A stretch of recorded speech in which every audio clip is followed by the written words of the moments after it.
Hey there YouTube, John and James here once again, and today we're here to talk about the big one. It's the iPhone 8, the iPhone 7s, the iPhone edition. We don't know what it's exactly going to be called right now, but what's the latest, John? Well, it looks like Apple may have 3 handsets first up its sleeve come September.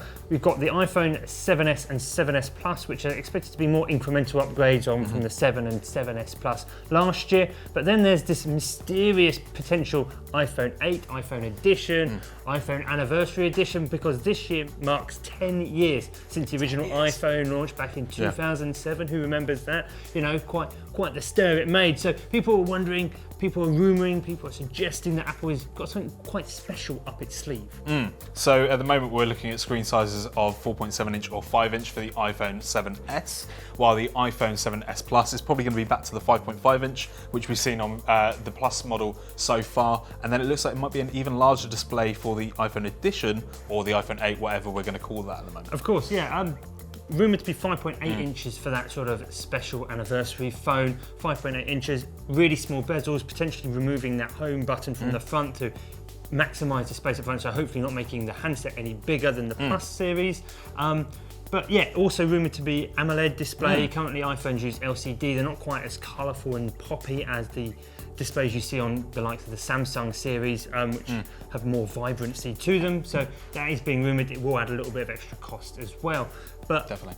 as well as the screens, design may get a tweak. The design's been the same since the iPhone 6 series, so we've had 6, 6S and 7, so this year we could get a design change. Again, that may only come in the 8 rather than the S increments, because they tend to just sort of follow on from their predecessors. Yeah, and we also think there might be wireless charging in this version of the iPhone. Finally. They've finally joined the Wireless Power Consortium, which is a big overseeing body of wireless charging. So that means that Apple are at least talking to them about it. It doesn't mean it will be in the iPhone 8, but it could be. It is a good sign for that. And also the water resistance we saw on the 7 and 7 Plus are likely to make it to the handsets as well this year. And bad news headphone jack fans, there's a very slim chance Apple will bring that back. I mean, it would be a big step backwards and quite sort of an admittance of defeat if they were to do it. So I reckon they'll plough on ahead. Maybe we'll see some more AirPods or something similar around that, just to encourage that.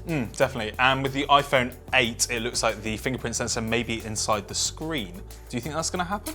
I mean, that would be amazing, but it's possibly just a step too far in 2017 for that technology. It is possible, but I think the cost would be quite astronomical and quite a difficult engineering sort of challenge, especially to keep the phone compact as well. Sure. The technology is possible. I don't think it's quite ready for the consumer market, but that is one of the hot rumours, because the iPhone 8 is rumoured to lose that home button. I guess the other option is that we're potentially seeing on the Galaxy S8 is it's moved to the back of the phone.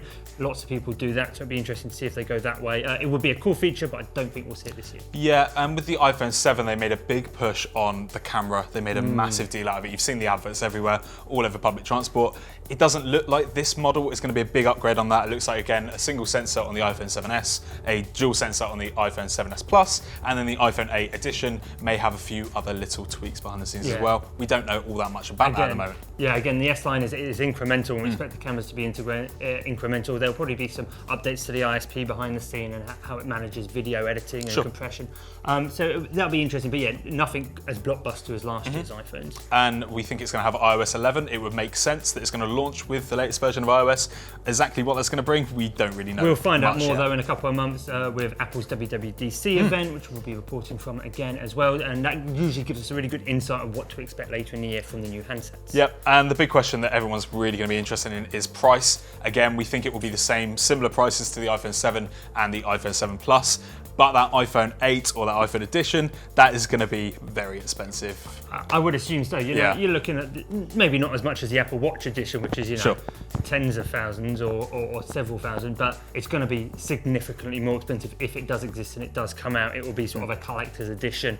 You'll be paying a premium for probably, hopefully, a lot of cool tech, but it could be quite limited in terms of its availability. You know, we saw the 7 Plus difficult to get hold of last year. Expect this to be even more scarce.